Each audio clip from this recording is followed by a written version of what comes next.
இந்த மாதிரி அறிவார்ந்த கூட்டத்தை எங்கேயாவது நீங்க பார்த்ததுண்டா?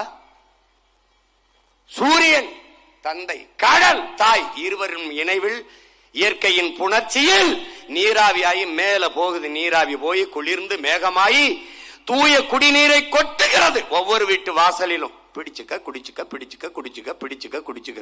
இந்த முட்டாள்களுக்கு பிறந்த முட்டாள்கள்ட்ட நாட்டை கொடுத்து நேர அவன் கடல்ல விட்டுறான் சேமிக்காம.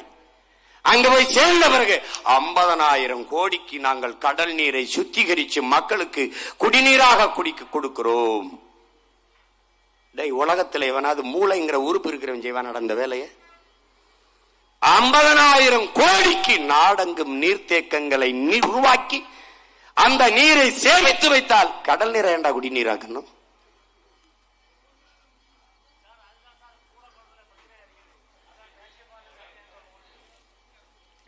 கூடங்குளத்துல பிரச்சனையா இருக்கா? என்னால முடியும் தானே சொல்லிக்கிட்டு இருக்கேன்.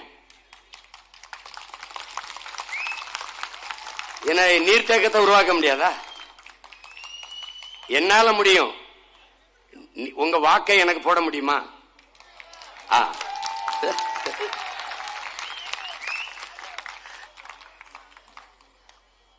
முடியாதுங்கிறது முட்டாள்களின் அகராதி. முடியும் என்றால் எல்லாம் முடியும், எங்களால் முடியும். நீங்க நீங்க நீங்க நீங்க நீங்க இங்க வருங்க. முதல்ல இந்த தேர்தலில் எங்களுக்கு வாக்கு செலுத்துங்க. நான் அதிகாரத்துக்கு வந்த பிறகு இதை செய்யலைன்னா என்னை கேளுங்க.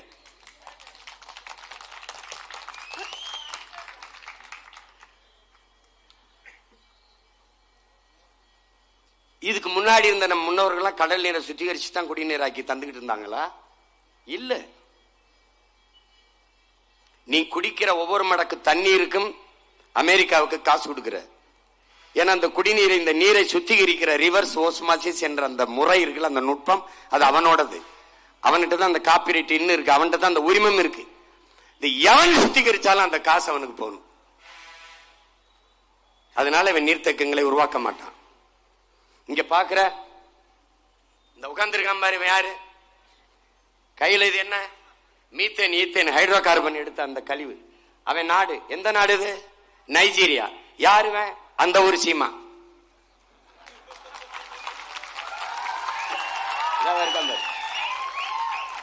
அவன் என்ன சொல்றான் தெரியுமா? பாரு, இப்ப கத்துவான் பாரு, இந்த பாரு, இது என்னன்னு பாரு. மீத்தேன், ஈத்தேன் எடுத்த நிலத்துல ஓடுற கழிவு. இந்த பாரு, கையை கட்டுவான் பாரு. இப்ப பாத்துக்கிட்டே இரு, அவனை பாரு, நல்லா பாரு, கையில பாரு. பாத்தியா? இப்ப பாரு, இப்ப பாரு அவன் என்ன பண்ணுவான் பாரு.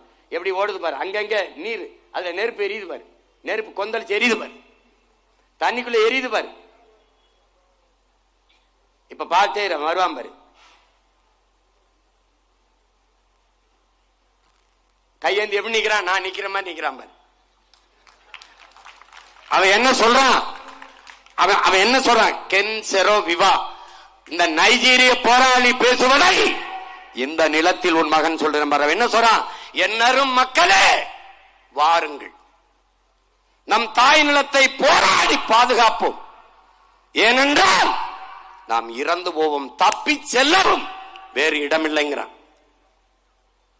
அதான் அவன் பேசுனது.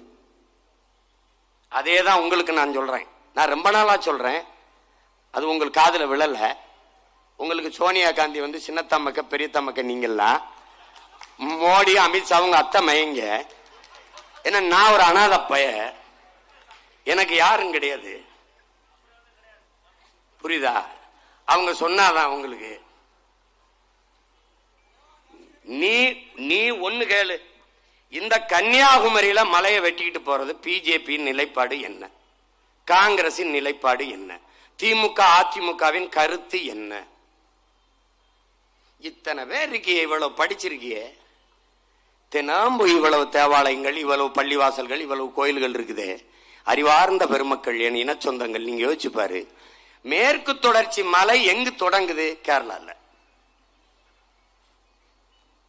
அங்கிருந்தா நமக்கு இப்படி மலை வருது. விழிங்கன் துறைமுகம் யாருக்கு? யாருக்கு? கேரளாக்கு. கற்றவன் எந்த யோக்கிய பைய? அதானி. அதானி. கேரளாவில் மலை இருக்கா? இருக்கு. துறைமுகம் யாருக்கு? அவனுக்கு. ஏன் அந்த மலையை வெட்டி கட்டல? இதான கேள்வி. இதான கேள்வி. ஏன் வெட்டல? வெட்டல ஏன்? அவன் சொல்ல பயன்தான். நான் சொல்றேன், துணிஞ்சு சொல்றேன். அங்க நல்ல ஆத்தாளுக்கு அப்பனுக்கும் பிறந்தவன் அங்க தலைவனா இருக்கான், இங்க இல்ல. நான் சொன்னதான் அவன் சொன்னான்.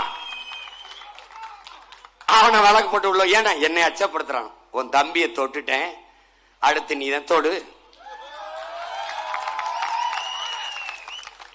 அவனுக்கு தெரியுதா மானம் மலையாளி அந்த நிலத்தை ஆள்றான்டா. அவன் மலை எனக்கு வேணும்ங்கிறான். ஏன்? என் தாயின் முளை என்று அவனுக்கு தெரியுதுடா. மார்ல பால் குடிக்கலாம், அது இயற்கை. ஆனால் மாரை அறுத்து ரத்தம் கொடுப்பது கொடுமை.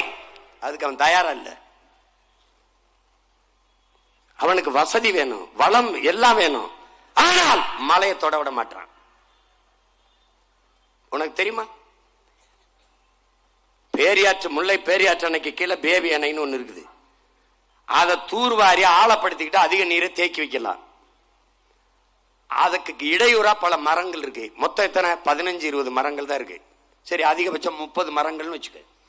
இந்த மரத்தை வெட்டி விட்டு இந்த அணையை ஆழப்படுத்திக் கொள்கிறோம், அதற்கு அனுமதி தாருங்கள் என்று கேரள அரசிடத்திலே தமிழ்நாடு அரசு முறையிடுது. எத்தனை ஆண்டுகளான்னு நினைக்கிற? 40 ஆண்டுகளாக அனுமதி தரவில்லை. என் அன்பு தம்பி தங்கைகளே, பேரன்பு மிக்க என் பெற்றோர்களே, மரத்தை வெட்டக்கூடாது, குற்றம்தான். ஆனால் மரத்தை வெட்டினால் மறுபடி நட்டு வளர்த்து விடலாம். நட்டு வளர்த்து விடுகிற மரத்தையே வெட்ட அனுமதி தராத கேரள அரசு வெட்டினால் வளர்க்க முடியாத, உருவாக்க முடியாத என் மலையை எப்படி வெட்ட இந்த அரசு அனுமதித்தது? இதுதான் கேள்வி. இவர்களுக்கு எப்படி நீங்கள் வாக்கு செலுத்தினீர்கள்? அதுதான் உங்கள் மகன் உங்களிடத்திலே எழுப்புகிற கேள்வி. எப்படி வாக்கு போட்ட? எப்படி வாக்கு செலுத்தின? நீ எப்படி செலுத்தின? நீ உன்னை பற்றி கவலைப்படாத ஒருவனுக்கு நீ எப்படி நீ அதிகாரத்தை கொடுத்த? உன் வீட்டு இளவுக்கு வராதவன், உன் வாழ்க்கை பற்றி கவலைப்படாத ஒருவனுக்கு நீ எப்படி வாக்கு கொடுத்த? வாக்கை செலுத்தி வலிமையை கொடுத்த. எப்படி கொடுத்த? நீங்கள் செய்கிற பாவங்களிலே பெரும்பாவம், அல்லாவும் சரி, இறைமகன் இயேசுவும் சரி, எவருமே மன்னிக்காத பாவம், அநீதியை தொடர்ந்து நீங்கள் செய்து கொண்டிருக்கிறீர்கள்.